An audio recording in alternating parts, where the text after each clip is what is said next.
Your Excellency, Prime Minister Boris Johnson, distinguished delegates, media के हमारे साथी, नमस्कार।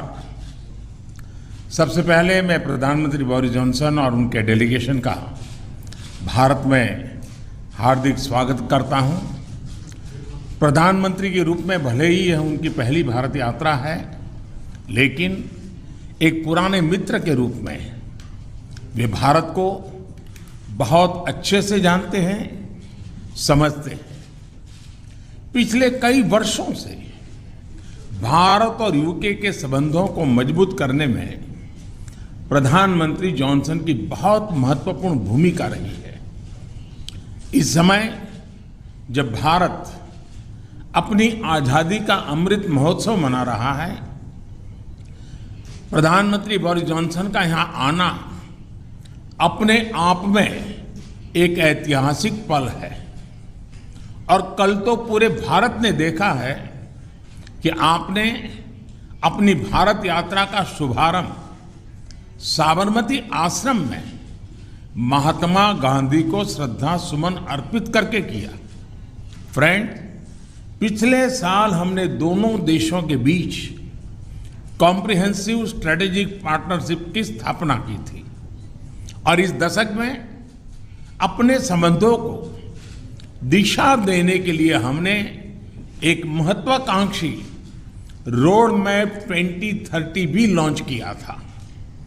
आज की हमारी बातचीत में हमने इस रोड मैप में हुई प्रगति को रिव्यू भी किया और आगामी समय के लिए कुछ लक्ष्य भी तय किए। फ्री ट्रेड एग्रीमेंट के विषय पर दोनों देशों की टीम्स काम कर रही है। बातचीत में अच्छी प्रगति हो रही है और हमने इस साल के अंत तक एफटीए के समापन की दिशा में पूरा प्रयास करने का निर्णय लिया है।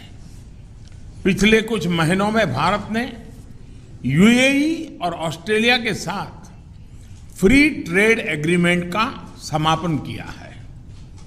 उसी गति, उसी कमिटमेंट के साथ हम यूके के साथ भी एफटीए पर आगे बढ़ना चाहेंगे। हमने रक्षा क्षेत्र में सहयोग बढ़ाने पर भी सहमति व्यक्त की है।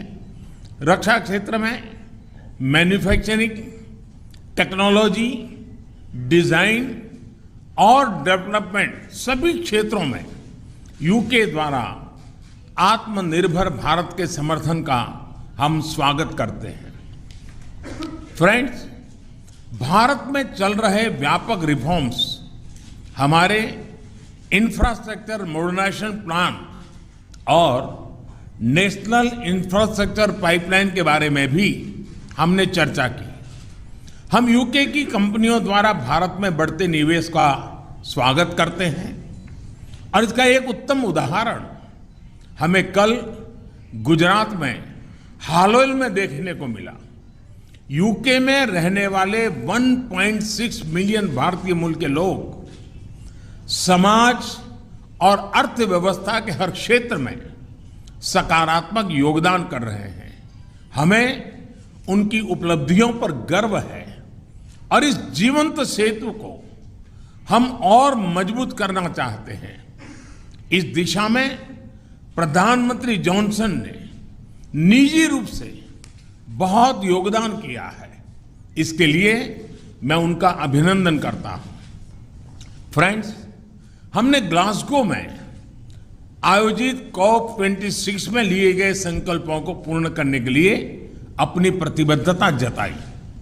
आज हमने अपनी क्लाइमेट और एनर्जी पार्टनरशिप को और अधिक गहन करने का निर्णय लिया। हम यूके को भारत के नेशनल हाइड्रोजन मिशन में शामिल होने के लिए आमंत्रित करते हैं और हमारे बीच स्ट्रेटेजिक टेक डायलॉग की स्थापना का मैं हृदय से स्वागत करता हूं। फ्रेंड्स, आज हमारे बीच ग्लोबल इनोवेशन पार्टनरशिप के इम्प्लीमेंटेशन अरेंजमेंट्स का समापन एक बहुत महत्वपूर्ण पहल साबित होगी। यह अन्य देशों के साथ हमारी विकास साझेदारी को और मजबूती प्रदान करेगा। इसके तहत तीसरे देशों में मेड इन इंडिया इनोवेशंस के ट्रांसफर और स्केलिंग अप के लिए भारत और यूके $100 मिलियन तक को फाइनेंस करेंगे। इनसे सस्टेनेबल डेवलपमेंट गोल्स की प्राप्ति में और क्लाइमेट चेंज से निपटने के प्रयासों में भी मदद मिलेगी। ये हमारे स्टार्टअप्स और एमएसएमई सेक्टर के नए मार्केट्स तलाशने और अपने इनोवेशंस को ग्लोबल करने में बहुत उपयोगी सिद्ध होगा। फ्रेंड्स, हमने क्षेत्रीय और वैश्विक स्तर पर हो रहे अनेक डेवलपमेंट्स पर भी चर्चा की। एक free, open, inclusive and rule based order पर आधारित इंडो पैसिफिक क्षेत्र बनाए रखने पर हमने जोर दिया। इंडो पैसिफिक ओशन इनिशिएटिव से जुड़ने के यूके के निर्णय का भारत स्वागत करता है। हमने यूक्रेन में तुरंत युद्ध विराम और समस्या के समाधान के लिए डायलॉग और डिप्लोमेसी पर बल दिया। हमने सभी देशों की क्षेत्रीय अखंडता और संप्रभुता के सम्मान का महत्व भी दोहराया। हमने एक पीसफुल, स्टेबल और सिक्योर अफगानिस्तान और एक इंक्लूसिव और रिप्रेजेंटेटिव गवर्नमेंट के लिए अपना समर्थन दोहराया। यह आवश्यक है कि अफगान भूमि का प्रयोग अन्य देशों में आतंकवाद फैलाने के लिए नहीं होना चाहिए। एक्सेलेंसी, आपने हमेशा भारत और यूके के संबंधों को मजबूत करने के लिए विशेष प्रयास किए हैं। इसके लिए हम आपका अभिनंदन करते हैं।